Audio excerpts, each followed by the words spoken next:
Nhasi tiri kuda kudiscuss about pi. Chatiri kuda kutanga kuziva pamusoro pepi ndechekuti what is pi? Chimbori chii chinonzi pi? Saka chatofangwa kuziva ndechekuti pi ileta inowanikwa in the Greek alphabet.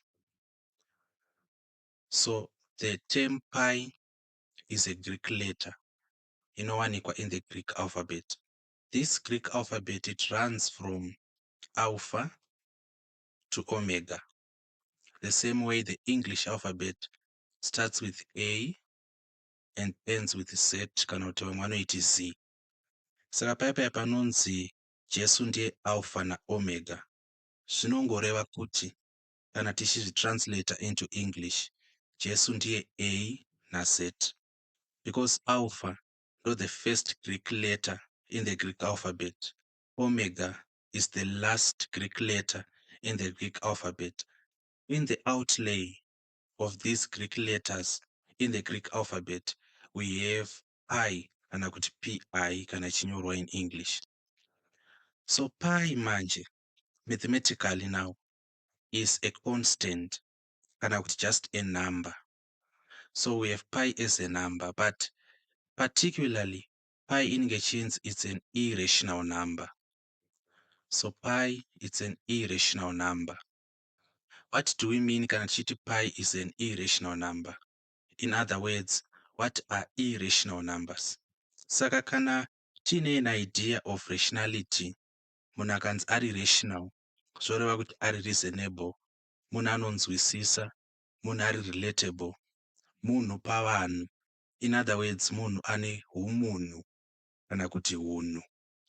So irrational, which is a polar opposite kana kuti an antonym of the word rational, zvongoreva kuti there is a sense of kusanzwisisa kuri panhamba iyi. So my properties are pi as an irrational number ndeyekuti, number one, it never repeats. Pi never repeats. Then secondly, ndingati it stretches to infinity. It goes and goes and goes forever.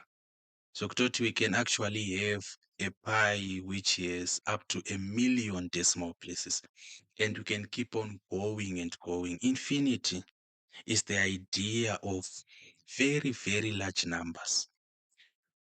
Kwatingati kunoperera manhamba, rachida kutaura in layman terms. Asi takatarisa the idea of pi, patakaintroducedwa to pi, because I'm assuming kuti the audience of this video vanhu vari kusekondary, vana vechikoro vari kusekondary, kana kuti vabereki vari kunyora maths asi dziri dzeordinary level. So at around form 3, maybe form 2, we are introduced to the idea of pi. And pi iyi tinointroducedwa patinotanga kuita zvemaseko, the area of a circle, the perimeter of a circle. Then paform 3 ne4 takutaura pamusoro the area of a sector, etc. We have a video produced inotsanangura about all these equations related to sectors, and if you need to find it, you can check in the comments section. Asi pi patinointroducedwa kwairi as a number, we are basically given two numbers. Saka tinoudzwa kuti pi iri equal to 22/7. As panapa, the term equal is actually not appropriate. Tofanirwa kushandisa this. So pi is approximately equal to 22/7. Todzwa zvakare kuti pi is equal to 3,14 and so forth.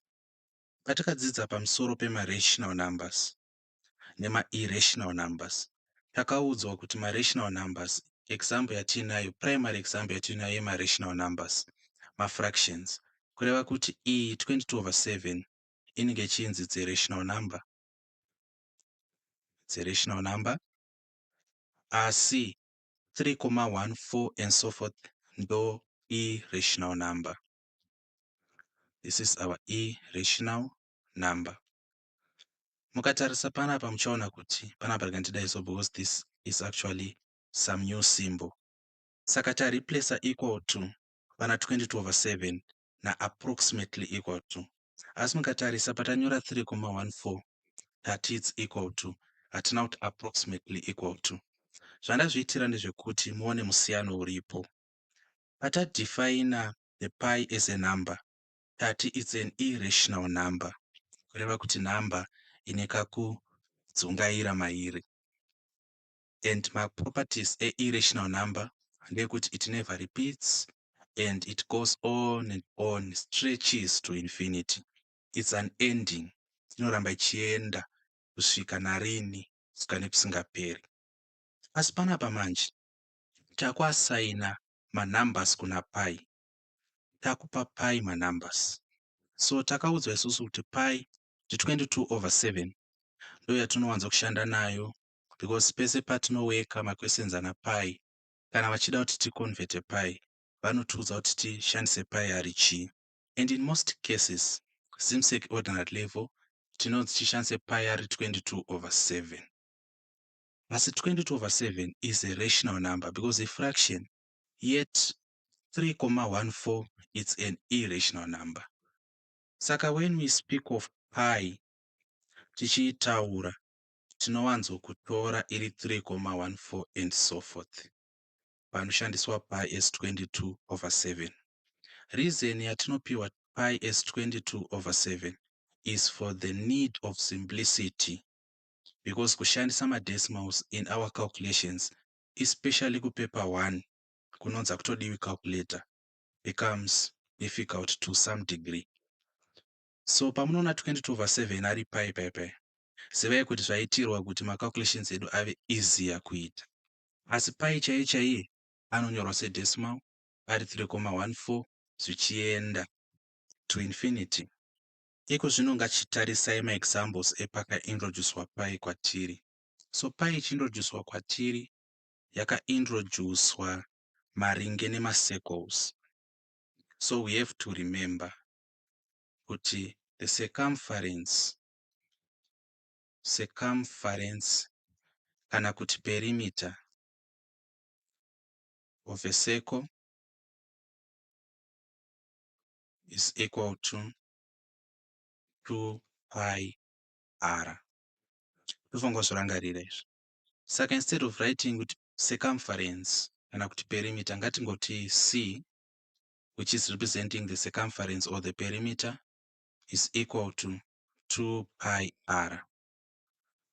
Chiri panapa manje kuda kuinyora yakaita twitch, saka ngatiti c iri equal to 2r dotati pi, 2r pi. Saka mukatarisa pamusoro pakanzi c is equal to 2 pi r, nepazasi pakanzi c is equal to 2r times pi.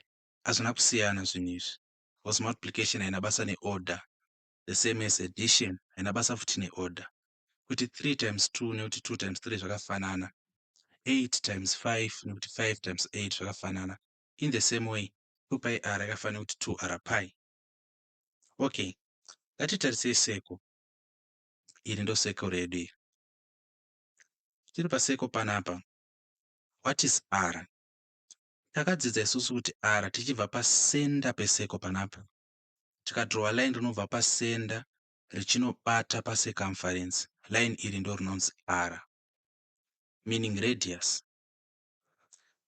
What about a diameter?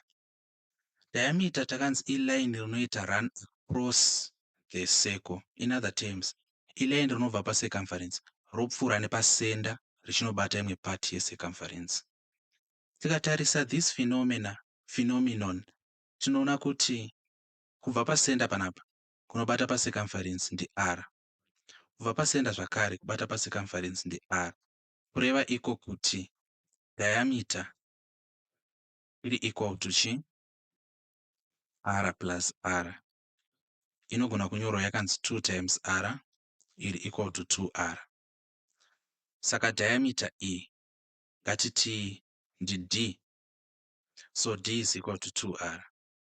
Tikadzokera kuequation yedu iri pamusoro yakanzi c is equal to bracket 2r times pi.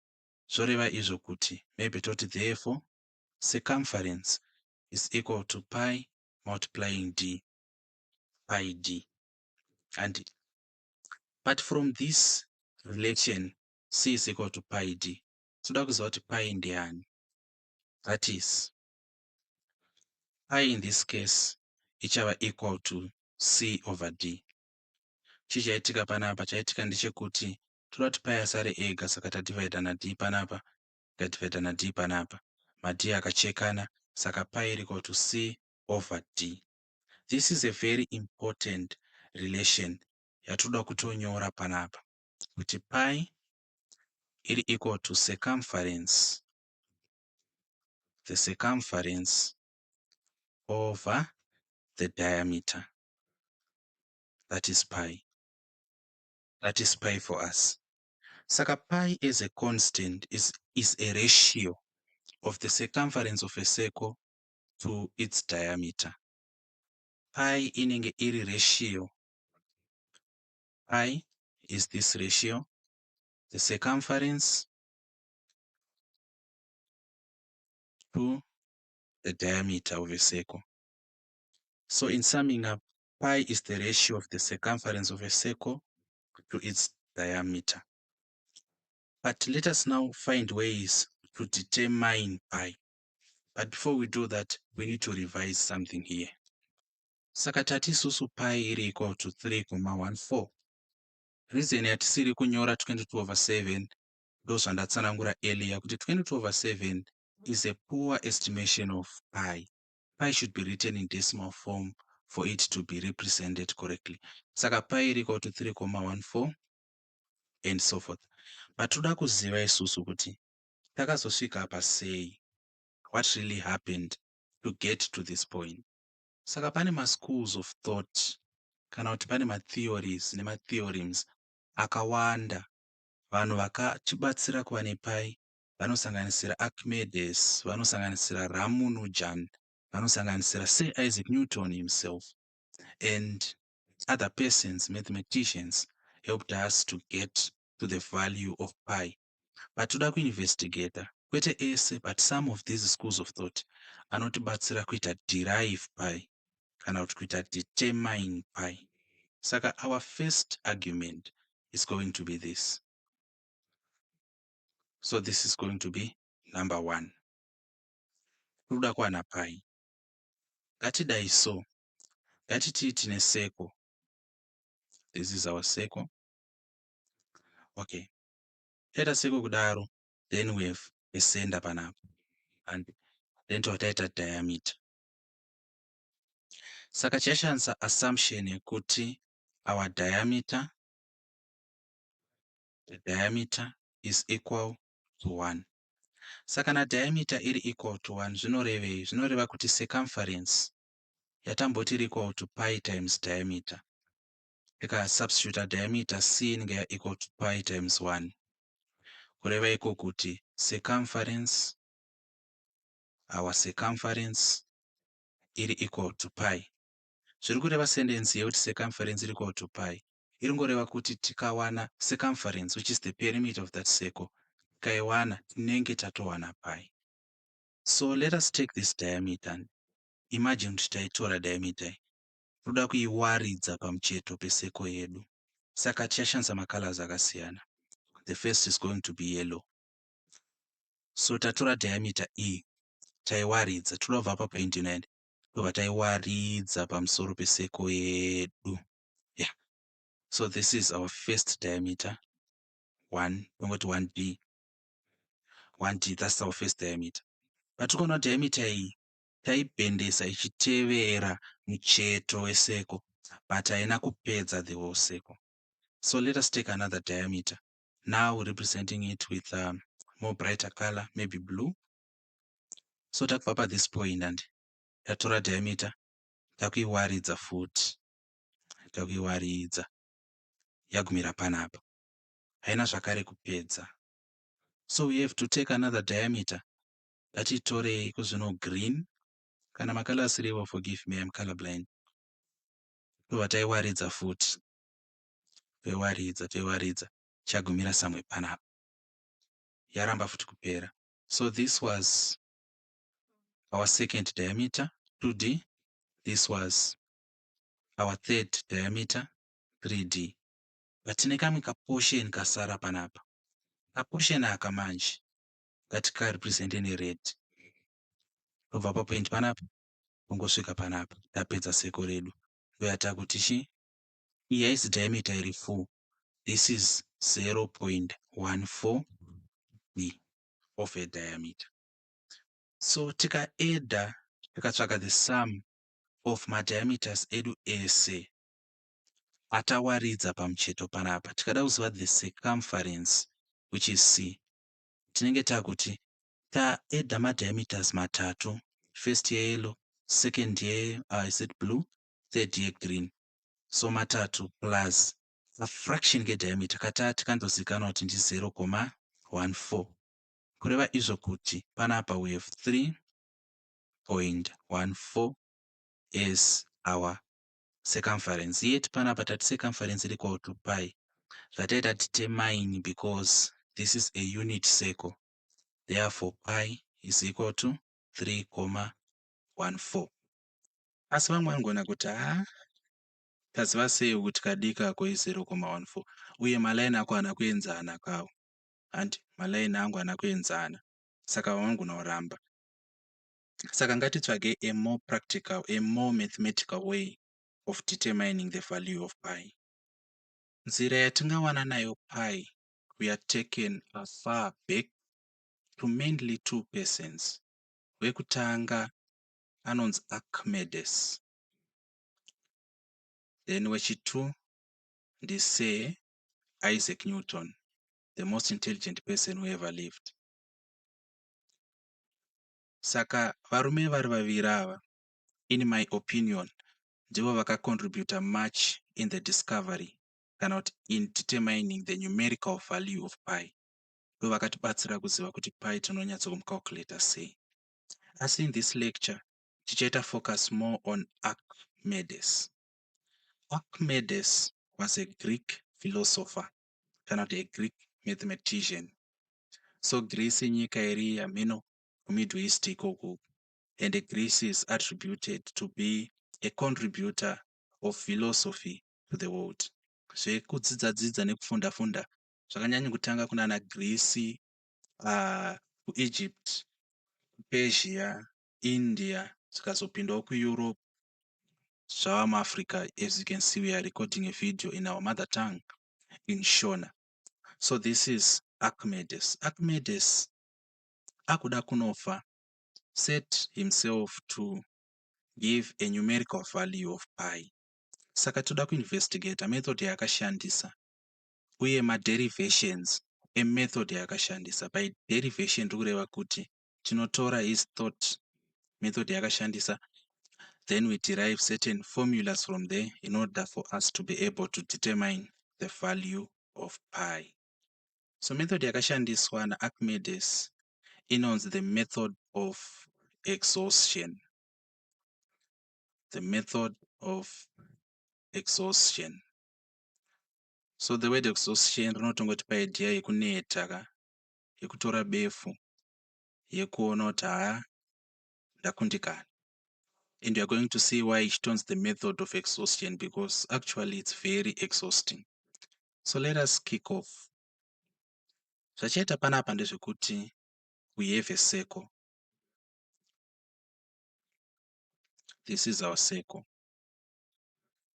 Then pasircle pedu apa manje toda kudraw a square mukati. Take note kuti ndati square. Inogona kubuda isina kuita sesquare panapa because I'm not that good at drawing. Uye kudraw a circle perfectly usina chicanvas chacho, it's very difficult. But it's square. So this is going to be our square. There's a square yedu mukati. Ichi. Highlight panapa ndeyekuti every vertex kureva kuti kakona aka kari kunobata a point on the circle.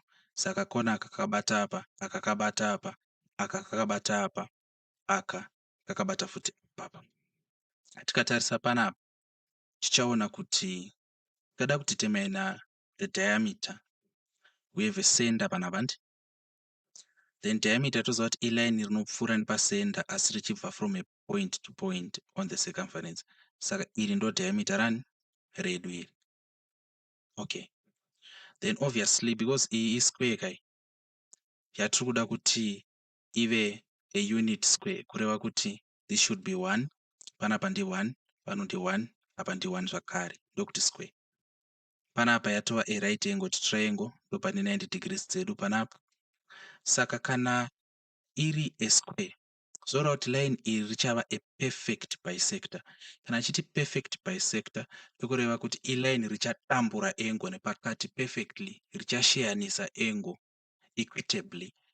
Saka panapa tichati, panapa inenge yatova 45 degrees, panapa iri futi 45 to make chi 90. So this is 45 degrees. Toda kuziva kuti diameter ndiani, ndochatoda kutanga kutsvaga. But what we are going to do, we have two methods of finding the diameter. Saka method number 1, tichanokumbira magic from mumwe mukuru akabva futi kuGreece ikoku ainzi Pythagoras. Saka Pythagoras, amongst many things, akatipa the Pythagoras theorem. Asi vamwe vanoiti Pythagorean theorem. So let me use this foreign term. Pythagorean theorem inotiudza kuti hypotenuse squared is equal to either side squared. Saka hypotenuse line rinenge riri opposite the 90 degree angle. Saka iri line iri ndo hypotenuse. Saka ndoratinoda kutsvaga panapa, which is our diameter. By the way, you can see kuti tabva pa this point kasvika pa this point chipfuura nepacenter, saka diameter. Saka our hypotenuse squared is going to be equal to a ndi 1, so it's 1 squared, plus then b ndi 1 foot, it's 1 squared. So hypotenuse squared is equal to 1 squared ndi 1 plus 1 squared 1 zvakare.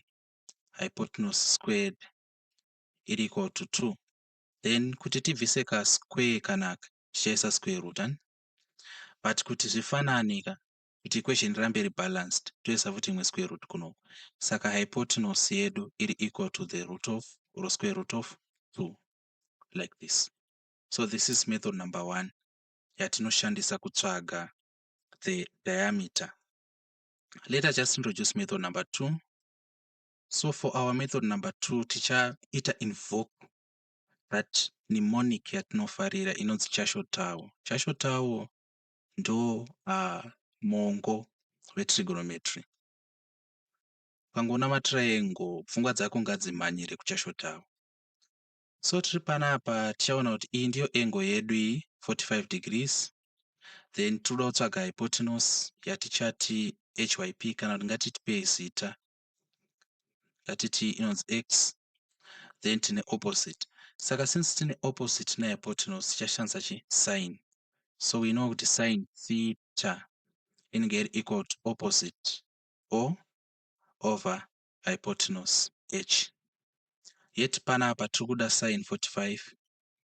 So sine 45 degrees is equal to opposite yayo ndi 1 over then hypotenuse tati ndi x. Zvinoreva izvo kuti tichiita cross multiply panapa, x anenge ari equal to 1 over sine 45 degrees. Kana mukazvitsvaga muchaona kuti x ari equal to 1 over sine 45 ndi 1 over root 2. Saka mukasolva panapa x anenge ari equal to root 2. Zvafanana, zvatodzana, mazvona. Saka iyi method imwewo yatingakwanisa kuwana nayo our diameter. Saka tiri panapa taona isusu kuti diameter is equal to our hypotenuse. Saka therefore the diameter yatiri kutsvaga is equal to root 2. Alright, tazviona isusu kuti diameter yedu is equal to root 2. But ngatiidai so, ngatisei futi circle yedu panapa. Then tati mukati tichaisa chi square yedu, a square of length 1. Then tikaona kuti our diameter iri kupfuura nepacenter panapa inenge iri equal to root 2. Then apa ndi 1, apa ndi 1, apa ndi 1, apa ndi 1. Saka tiri apa pamanje, ngatiidai so, tikati isusu the perimeter of the circle, kana kuti circumference of the circle, ngatiti circumference. So the circumference of the circle and circumference yecircle yedu yese tiri kuzoona here kuti iri greater to the perimeter of the square. Is it self-evident panapa kuti the circumference of our circle, circumference yecircle, iri greater than the perimeter of this square? And but we should know kuti what this statement tells us, kuti the circumference of the circle is greater than the perimeter of the square. Because the square iri mukati mesircle, it's logical, it's reasonable kuti titi perimeter yesircle iri kunze uku yakakura kudarika perimeter yekasquare kari mukati. Izvi zvazvinoreva ndezvekuti the pi of the circle ichange iri greater than c over d. But kana ce tiri kureva chi perimeter of square, the perimeter of the square, then de totongo refer to the diameter, which is shared by this square also with the whole circle. So this relationship is very important. Tati the circumference of the circle, iyi ndo circle yedu, inenge iri greater than the perimeter of the square. And square yedu since iri mukati mesircle, it's reasonable to conclude kuti perimeter yecircle ihombe kune perimeter yesquare. Then our second sentence manje iri kuti pi should be greater than c over d. Saka c over d it's a ratio of the perimeter of the square divided by the diameter, which is also the line cutting across both the circle and the diameter. Saka panapa tiri kuti pi iri greater than, ngatitsvagei the perimeter of the square. Perimeter of the square hainetsi because tichangoti 1e kubva panapa kusvika pa1 plus 1 plus 1 plus 1 you get 4. Saka panapa tina 4 over diameter. Remember taicalculate panapa tikawana root 2 in both the cases of using in method 1 Pythagoras theorem, method 2 chashotawo. Saka panapa ndi root 2. Let us now find out kuti 4 over root 2 ndiani. Pi inofanirwa kuva greater than 4 over root 2. But we should remember panapa kuti pi iri equal to 3.14 and so forth.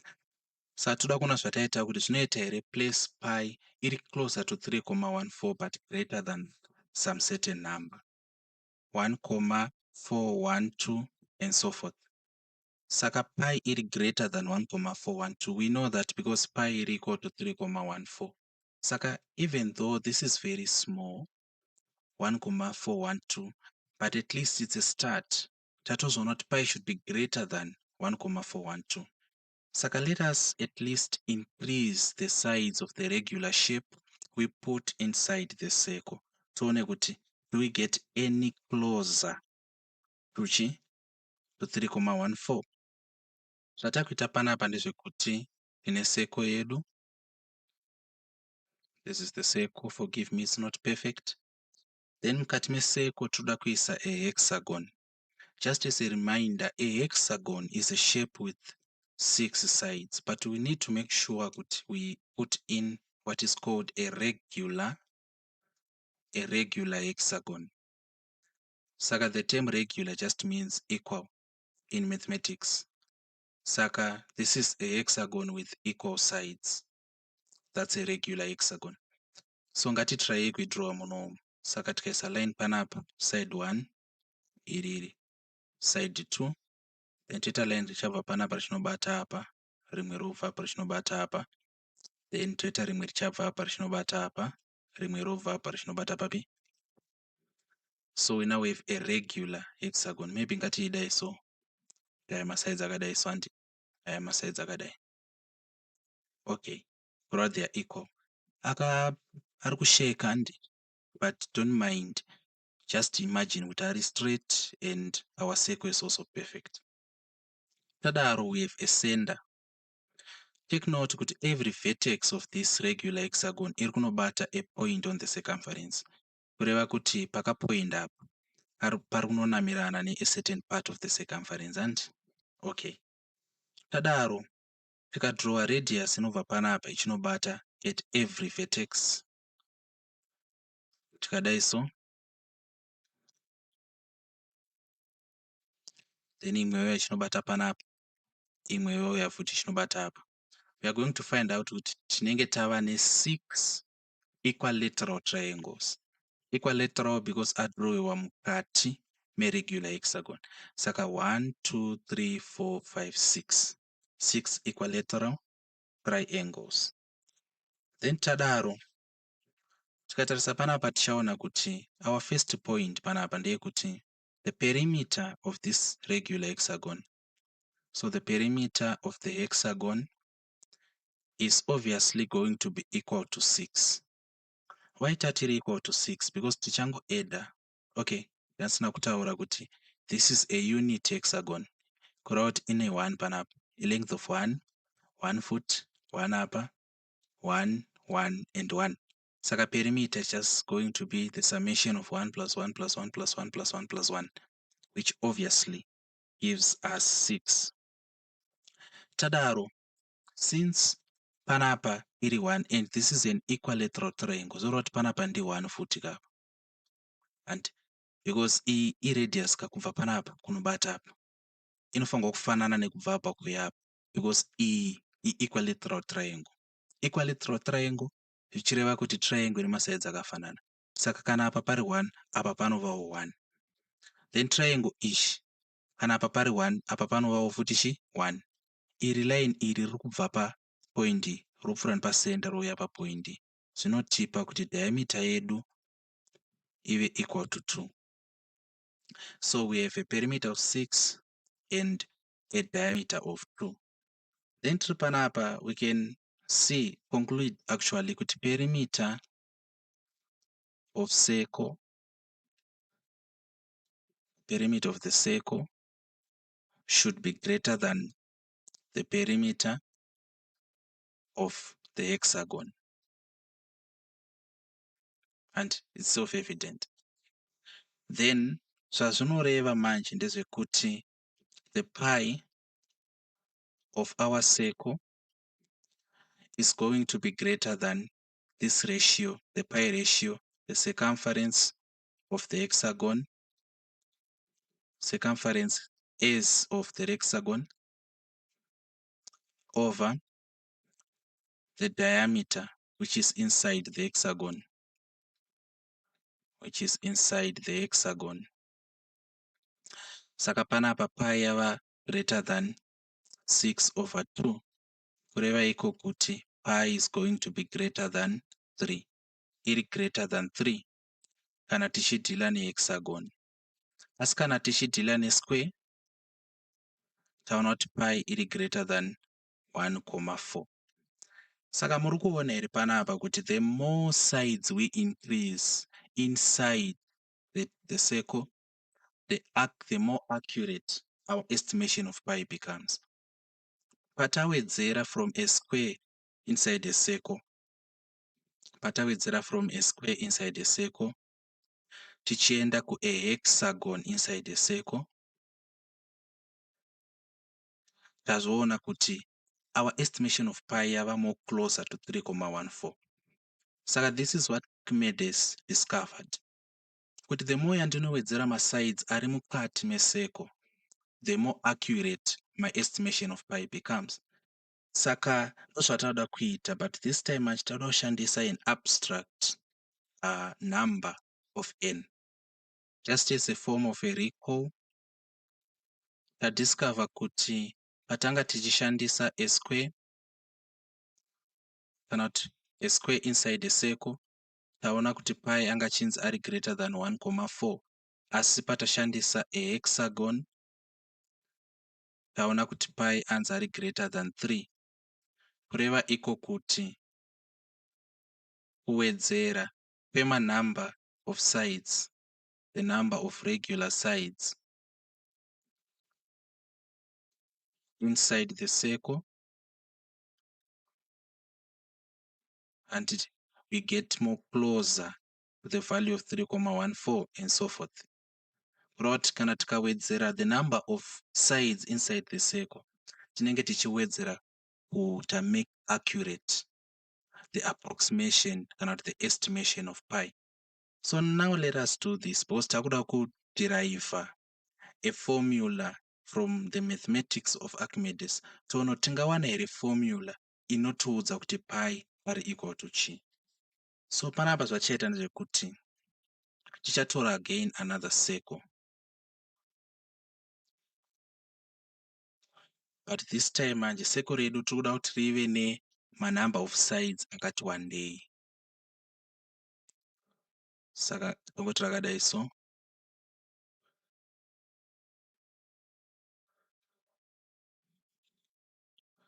Saka sides mangana 1 2 3 4 5 6 7 8 are 8. Saka we are going to assume kuti sides are equal to each other. Saka they are equal to each other. Then our number of sides, the number of sides, chati is equal to n.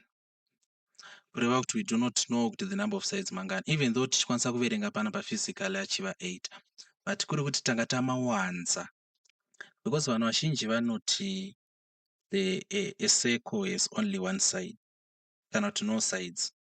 But to tell the truth, a circle has an infinite number of sides.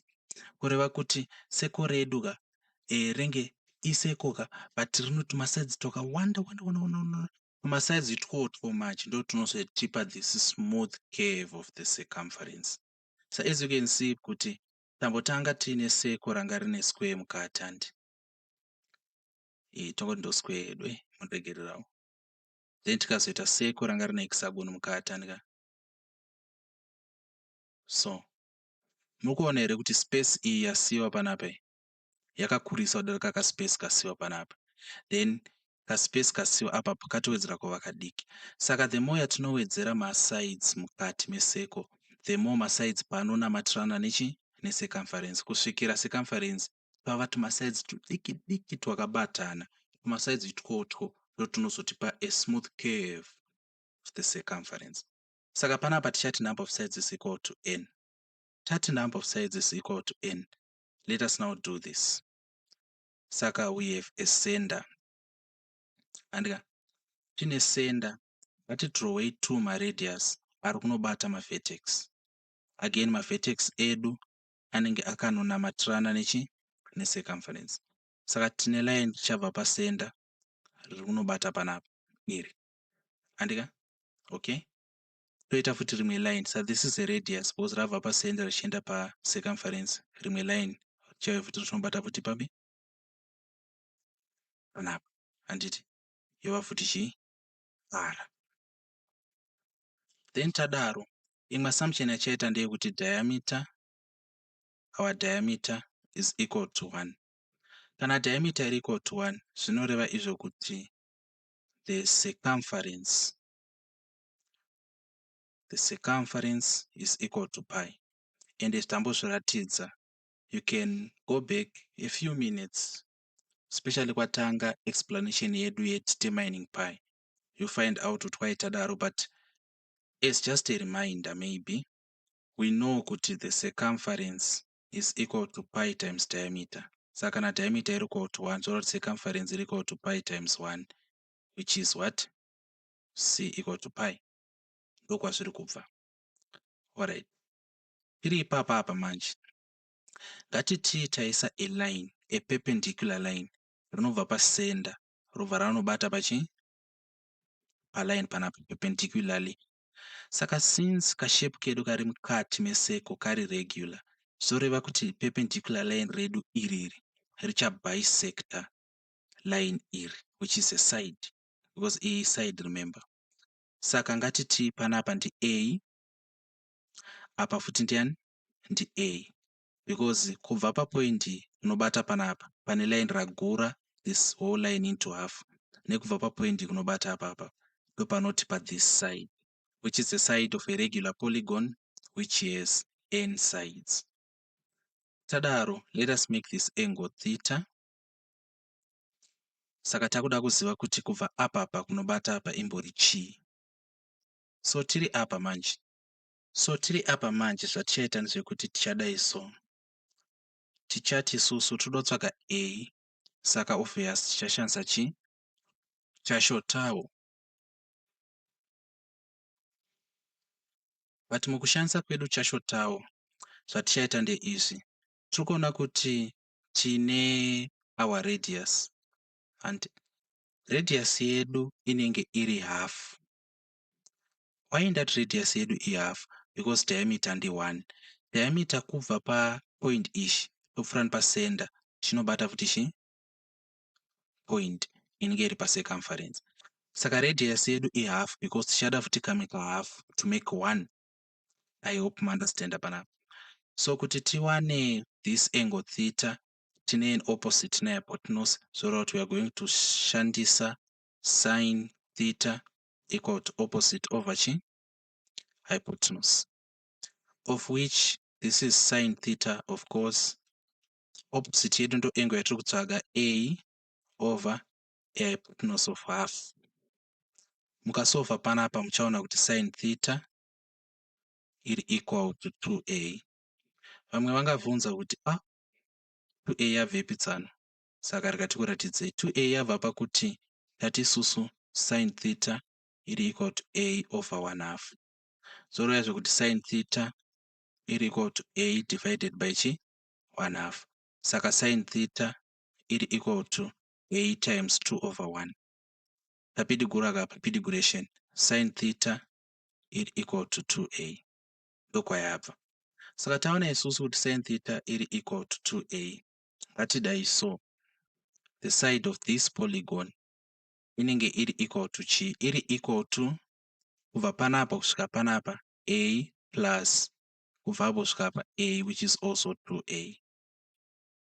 Saka tiri kuzoona here kuti our a, which is the sine theta, iri equal to 2a, where the side of the polygon is also equal to a. So I can better slow down panapa because I feel that I've lost many people.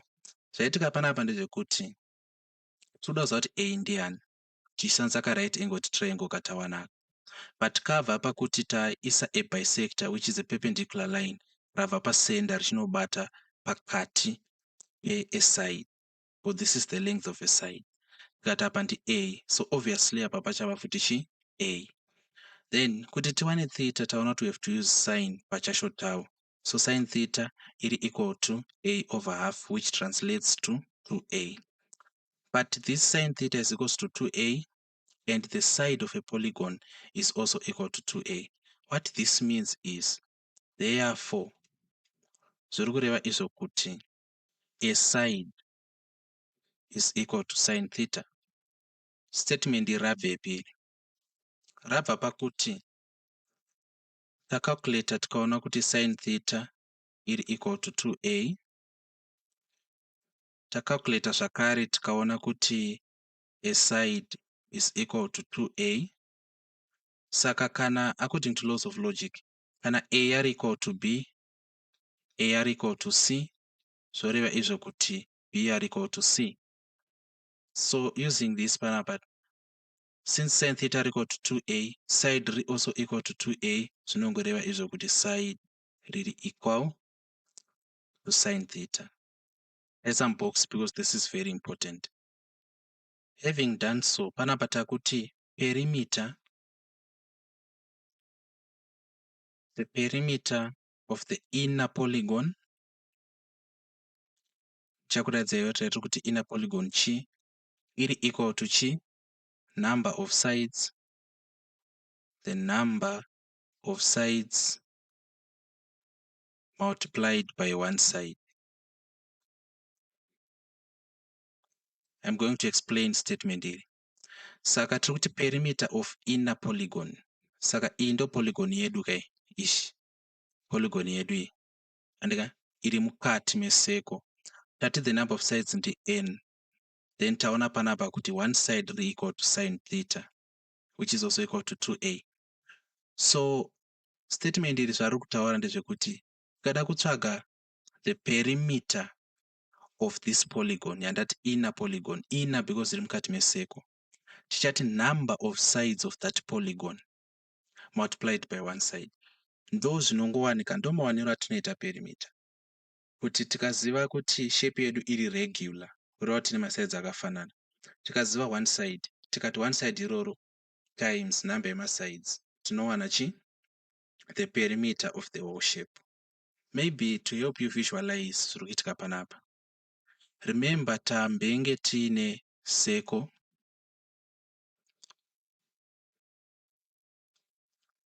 then seko redu ranga riine chi? Hexagon mukati. Taura kuti hexagon yedu iri of equal sides, iri regular. Ndobva tati hexagon yedu ine one side iri unitary, handiti? Kureva kuti ine length of 1, saka panapa ndi 1 apa 1 apa 1 apa 1 apa 1 apa 1. Kuti tiwane perimeter panapa, taedha chi? Ma1 esai zvikaita 6. Asi using this principle tiri kuti tikaziva kuti one side ndi 1 tikamultiply number of sides 6, tinongowana kuti chi? 6. Saka ndo zviri kushanda panapa. Perimeter of the inner polygon is equal to the number of sides multiplied by the length of one side. So perimeter iri equal to, tikati number of sides tati ndi n. Remember statement redu rekutanga patanga tiintroduce this, tatonyora panapa kuti the number of sides ndiani? Ndi n. Saka n yedu ichamultiply chi? One side, but one side ndiro ratadefine panapa kuti ndiani? Ndi sin theta. Kureva iko kuti the perimeter is equal to n sin theta. So kusvika panapa pakakosha apa. I hope ndachitsanangura zvinonzwisisika. Kana ndakurasai, please comment section, I'm willing kutoridzokorodza video iri chinyatsotsvanangura zvamunonzwisisa. Saka please get to me through the comments section. Tiri panapa tauda kubvunza question yekuti what is theta? What is theta? Theta uyambori chi. Saka apa pakuda kuti muve careful because takuda kuchitsanangura zvimwe zvinhu zvogona kuva a little difficult. So tiri panapa manje tichaona isusu kuti theta yedu iri equal to 360 degrees divided by n. Chii chiri kuitika panapa? Iyi ndo seko yedu iyi. Iyi ndo theta kai, handiti? Yeah. But remember kuti theta iyi kai taiwana because tine this perpendicular bisector. And kuroti aka ka theta katori half yeangle yese. Handika. But angle ishi kubva papoint iyi, handika, tichidai so, maybe with a different color would do. Kubva papoint ishi tichidai so, pane complete revolution. Complete revolution iyi ndo 360 degrees. But remember kuti shape yedu iri mukati meseko iri regular. And kuva regular zvinoreva kuti iri of equal sides. Saka kana iri of equal sides zvoreva kuti the angles are going to be the same. Tikada kudramatize panapa tichishandisa equilateral triangle. Vanoiziva triangle ine masides akafanana. Saka side iri rafane iri rafane iri. One of the properties of equilateral triangles, which is a regular shape by the way, ndeyekuti every interior angle inenge iri 60 degrees. Saka apa 60 apa 60 apa 60. Saka kana tichiti shape iri regular, tiri kuti ine masides are equal to each other. Tiri kuti zvakare in the same sentence ine maangles are equal to each other. Saka ka angle theta aka kari half of this, kari part of this 360 degrees full revolution or complete revolution. Saka theta inofanirwa kuva equal to chi? To 360 over n. I hope you got it. Saka theta is equal to 360 over n. But remember that theta is half. Theta is half. Yechese. Theta is half yechese. Kureva kuti we should multiply 360 over n times chi times half. Kuti nyatsoziva kuti theta ndiyani. Saka hafu iyi manje ichacheka apa. Ikanocheka munomu inoita 180. Yacheka 3 ikaita 1, ikasiya 1 ikanopinda muna 16 ikaita 8, muna 0 ikaita 0.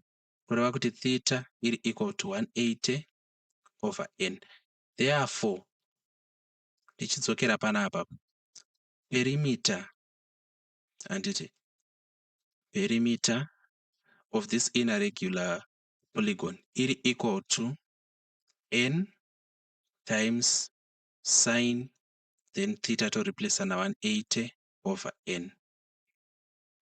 This is Archimedes'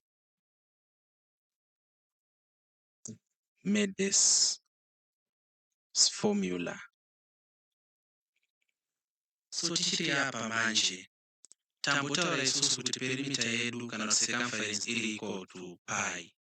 Tazotaura papi iri statement iri ndozvaroreva statement irori. Circumference is equal to pi and circumference rimwe zita racho ndi perimeter. Saka tikadzoka kunoku pana perimeter tichaisa pi, saka pi iri equal to chi n times sine of chi 180 over n. And this is a very important formula. Saka formula endo yatoshandisa kuapproximate pi. And you should also remember that maybe togona kunyora pasi panapa kuti where n is the number of sides. Saka I know hangu kuti at ordinary level, even at A level, we do not usually derive formulas. Tinongoudzwa kuti the quadratic formula and x equal to minus b plus or minus the square root of b squared minus 4ac over 2a. Tinongoudzwa sin rule ndi sin a over a is equals to sin b over b. Tinongoudzwa kuti cosine rule ndiyani. We do not have the pressure of deriving these formulas. Saka kana usingada kuderive anything, unogona ngotangira panapa. Ungoziva kuti pi iri equal to the number of sides times sine of 180 over the number of sides. So let us do this kuona kuti ichokwadi here. Saka ndichaisa 3 examples. Uchadzikonfirma wega. Kureva kuti uchaenda mucalculator wega. Kuti uone kuti ndezvechokwadi here. But true to it, ndezvechokwadi. So let us see. So tichishandisa approximation yedu yekuti pi iri equal to the number of sides times sine of 180 over the number of sides. Tikati isusu toda kuisa shape ine masides 12 mukati meseko. Saka tenge tichiti 12, tichiti pi iri equal to 12 times the sine of chi 180 degrees over 12. E iri equal to 3,105828,541. And tikati zvakare tauda kuisa shape ine masides 96 mukati. Sides 96 times, by the way, Archimedes akaisa shape ine masides 96 mukati ndo pakagumira. Saka 96 inge iri equal to sine of chi 180 degrees over 90, and izvi zviri approximately equal to 3,141031951. Tikada kuisa shape ine 100,000 sides mukati. So pi equal to 100,000 sine of 180 degrees dividing 100,000. This approximates to 3,141592653. So this is it. Tiri panapa manje, muri kuona here kuti the more yatinowedzera the number of sides of the shape inside, the more accurate pi becomes.